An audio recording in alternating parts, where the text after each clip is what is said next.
desenvolvimento de um projeto biotecnológico, você tem que ter subsídios, matéria-prima, né? E onde que você vai buscar essas matérias-primas, né?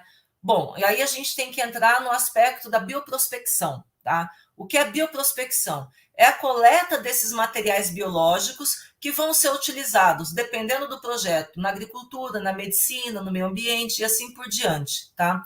Então, essa bioprospecção, ela é a exploração das fontes naturais que nós temos, né, na natureza, por exemplo, e ela envolve aí moléculas, informações bioquímicas desses organismos, dessas plantas, né, comportamento genético, e como que a gente pode fazer isso sem causar prejuízos ao meio ambiente, tá? Então, essa biodiversidade é um termo que foi bastante discutido, especialmente na Convenção das Nações Unidas sobre diversidade biológica, né? E ela buscou melhorias para a humanidade através dos recursos biológicos, né? E, lógico, isso está sujeito ali uma regulamentação, né? A uma legislação global. Claro que cada país, cada região tem a sua legislação e a gente deve, de alguma maneira, tentar obedecer isso, né?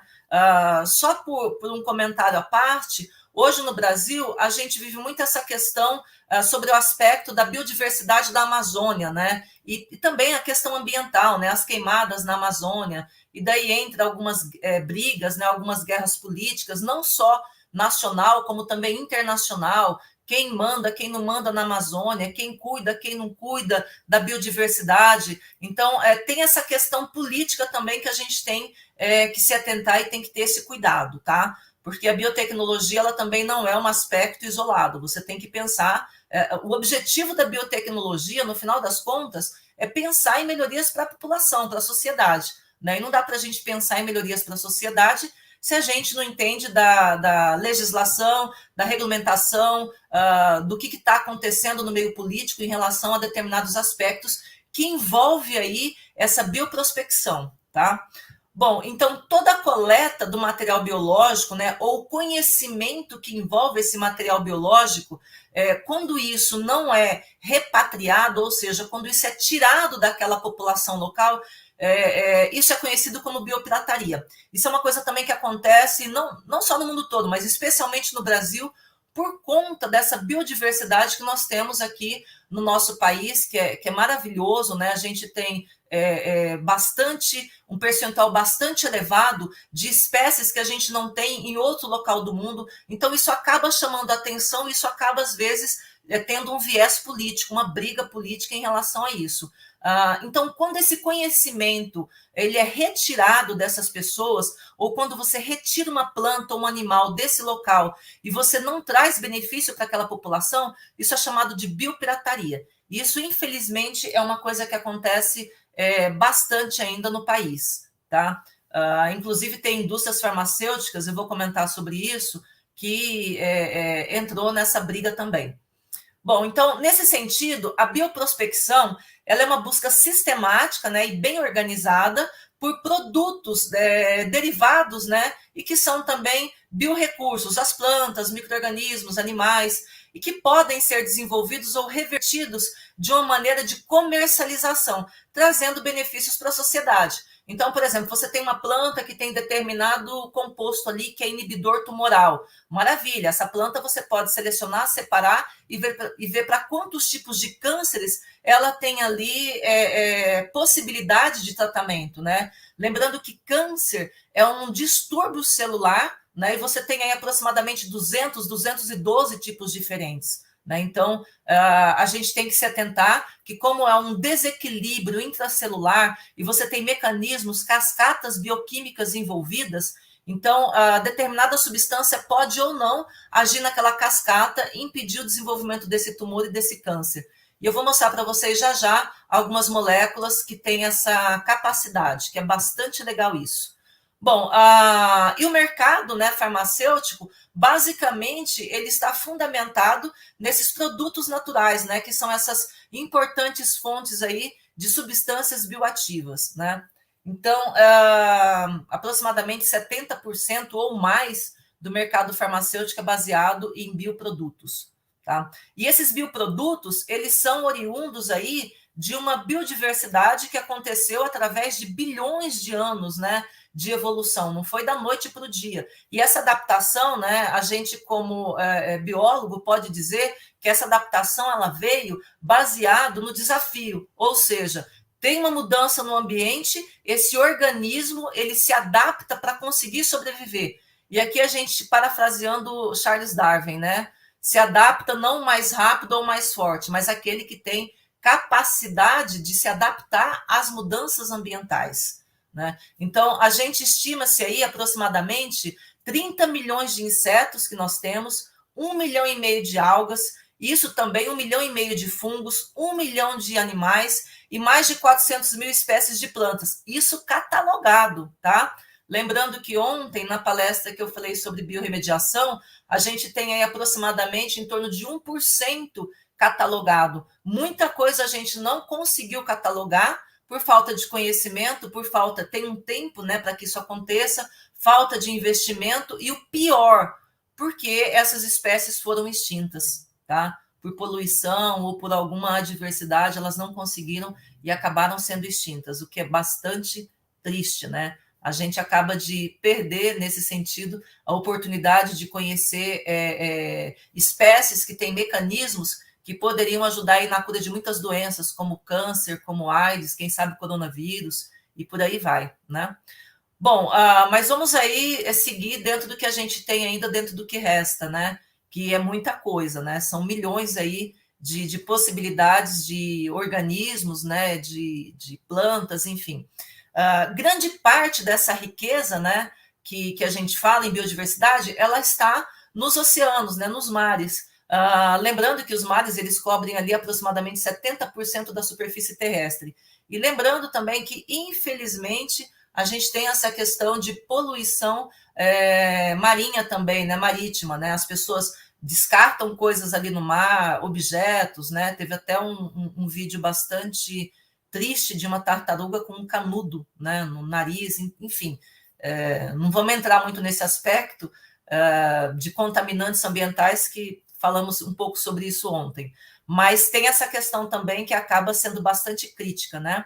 Então, os mares, eles ocupam, então, essa grande biodiversidade, né? Então, a gente também tem que ter esse respeito, esse cuidado aí com os nossos oceanos. E economicamente falando, né, essa bioprospecção, ela vai utilizar desse desenvolvimento, né, de produtos que são comercialmente muito valiosos, tanto para a medicina quanto para a agricultura, aquicultura também, peixes, biorremediação, cosméticos, né?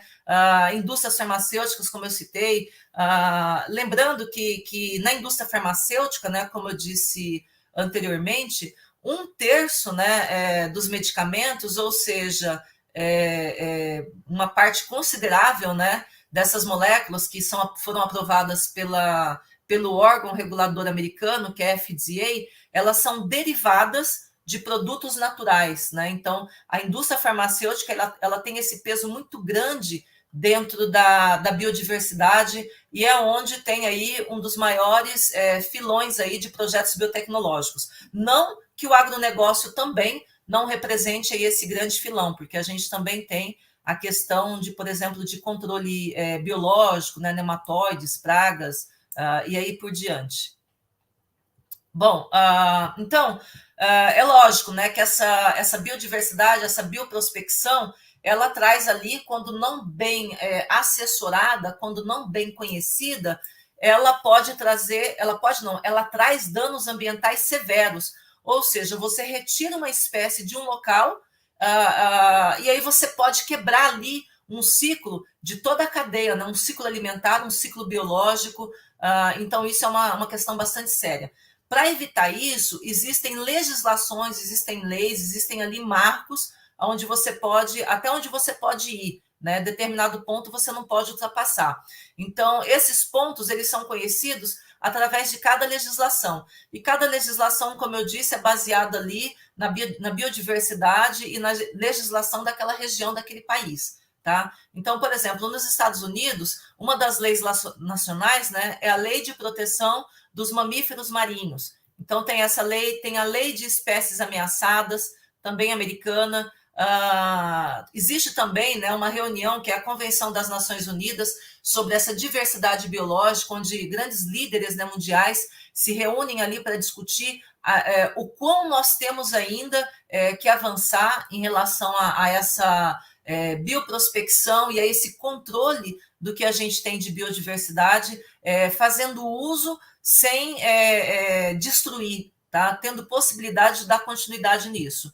Tem também a Convenção das Nações Unidas sobre o Direito do Mar, Tratado da Antártida, da ONU, enfim, você tem N leis envolvidas nisso. Aqui no Brasil também nós temos, mas infelizmente, às vezes a gente tem dificuldade de fazer o controle de seguir essas leis, né? Isso é uma coisa que, infelizmente, acontece. Bom, falando então um pouco sobre essa bioprospecção, essa biodiversidade, né, que isso também está dentro de projetos biotecnológicos. Aqui tudo é para contextualizar para vocês, para dizer os campos de atuação e o quão rico é essa possibilidade de projetos, tá? E lógico, vocês conhecendo todos esses detalhes, fica mais fácil você delimitar qual projeto você tem interesse, qual caminho você vai seguir, né? Então, a agricultura, ela tem esses recursos, né, esses produtos derivados da bioprospecção, que inclui aí biofertilizantes, biopesticida, antibióticos veterinários, tudo isso é possibilidade de projeto biotecnológico. Eu quero fazer, por exemplo, um biofertilizante. Eu quero fazer com que determinada planta consiga fazer uma maior captação ali de radiação solar e aumentar a competência fotossintética dessa planta. Esse é um projeto. Eu quero fazer, por exemplo, um projeto que utilize determinado fungo que tem ali uma condição de servir como antibiótico veterinário para grandes animais, ou seja, para bois, cavalos, ou um antibiótico veterinário para pequenos animais, né? Animais domésticos, um gatinho, um cachorrinho, e assim por diante. São possibilidades, né? E como biofertilizantes, por exemplo, uma das mais interessantes são as bactérias da espécie Rhizobium, do gênero Rhizobium. E como biopesticida, né, os bacilos thuringiensis. E antibióticos veterinários, né, tem a tiamulina, né, que foram desenvolvidas a partir de fungos, né, do Basidium miceto, Clitopilus passequerianus. Então, você tem diferentes espécies que têm diferentes competências enzimáticas, metabólicas, que podem ser utilizados, né, e que devem ser utilizados para você fazer esses projetos biotecnológicos. Isso é a bioprospecção baseada na biodiversidade, que vai gerar um excelente projeto biotecnológico. Bom, e aí na biorremediação, né, como foi falado ontem, também tem a possibilidade de tratamento de resíduos, né, industriais, por exemplo, fábricas de papel, né, enzimas como a lacase derivada de Caryolopsis gallica, né, então tem essa possibilidade de tratamento, também como cosmético, higiene pessoal, os oligosacarídeos, né, derivados do cruenton, misturas de oligoelementos, né, usados, por exemplo, para tratar eritema, vermelhidão, como rosácea, olheiras, né, derivado de zeaxantina, que é utilizado para fazer hidratação da pele, proteção de luz ultravioleta, né, protetor solar. Olha que interessante, né? Um projeto biotecnológico, você abrange aí desde um tratamento de uma poluição no mar até uma proteção ultravioleta e hidratação da pele, antibiótico, moléculas terapêuticas, que é o que a gente mais ouve falar, mas assim, a amplitude de conhecimento de aplicação de um projeto biotecnológico é on demand, é a gosto do cliente, né? O que você tem exatamente interesse em fazer. Essa que eu acho que acho, não tenho certeza, é a maior beleza da biotecnologia, essa possibilidade de você trabalhar o que você quer e o que você gosta. Aí é uma questão, né? Eu gosto de trabalhar com a parte ambiental, eu gosto de trabalhar com a parte de saúde, eu quero trabalhar com beleza. Então, tem isso também, uma biotecnologia bastante forte, voltado para o mercado de cosméticos, tá? Isso é bastante interessante também.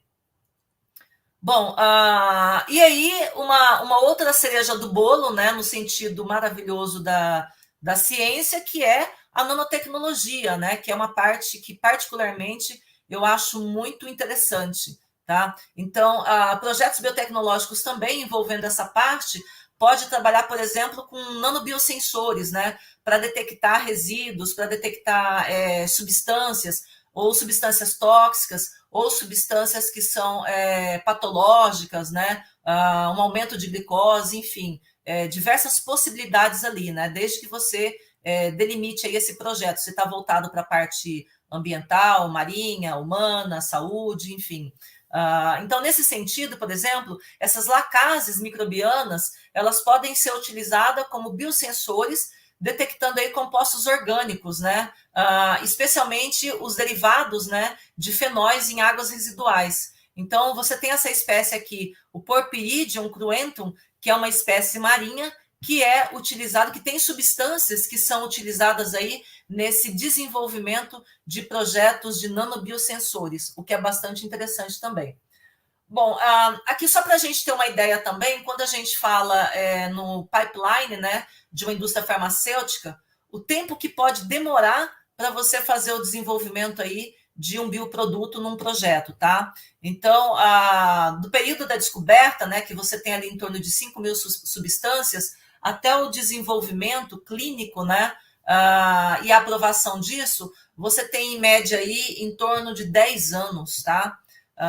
Não vamos entrar no caso aqui, mas foi fantástico aí o trabalho de terem conseguido desenvolver uma vacina contra o coronavírus em um prazo aí de menos de um ano, tá? O pipeline geralmente demora em torno de 12 a 15 anos. Bom, então, continuando aqui, essa bioprospecção farmacêutica, né? Você tem aí a possibilidade, então, também de utilizar, por exemplo, a biologia molecular, a metagenômica, para análise desses metabólitos. Então, tudo isso faz parte para você entender aí o que você tem dentro dessa biodiversidade que serve aí como uma bioprospecção, um desenvolvimento de um projeto específico voltado para uma área, né? Aí tem técnicas, por exemplo, de screening in silico, que você vai fazer o mapeamento dessas substâncias, né, desses possíveis bioprodutos, criação de biblioteca genômica, para você entender quais são os segmentos genômicos envolvidos e a capacidade de ação de cada gene, o que cada gene tem a competência de fazer, né, e assim por diante. E aí, né, como eu disse, o ecossistema marinho é riquíssimo, né? Ele tem aí aproximadamente 95%, né, da biosfera, 31 filos animais, e 12 desses filos animais são exclusivamente encontrados só na região marinha. Então, tem um potencial farmacêutico aí que ele está negligenciado em grande parte, ou seja, a gente não está olhando com tanto carinho para as possibilidades que os animais, né, que as plantas marinhas podem oferecer aí para a gente como projeto biotecnológico. Então, essa biotecnologia, né, marinha, né, azul, é uma área bastante interessante se trabalhar. E, claro, né, um dos carros-chefes aí são os fungos, né? Esses micro-organismos que podem estar associados aí a algas, plantas, a moluscos, né? Geralmente eles estão ali na superfície de costões, né? Regiões de mangue também. E aqui nessas imagens a gente vê microscopia de um fungo bastante interessante, que é o Aspergillus ustus, que ele é bastante citotóxico, tem estudo que mostra que a cada 30 células tumorais, ele consegue ser citotóxico para essas células, pelo menos ali na metade, em torno de 12 a 15. Ele consegue reduzir o crescimento tumoral, inibindo o desenvolvimento do câncer. Então, é bastante interessante esse Aspergillus nesse tipo de projeto, nesse tipo de trabalho, né? E aí você tem outras moléculas também, como a epoximofalina, né? Que é citotóxica também, né? Que tem ação também anticancerígena.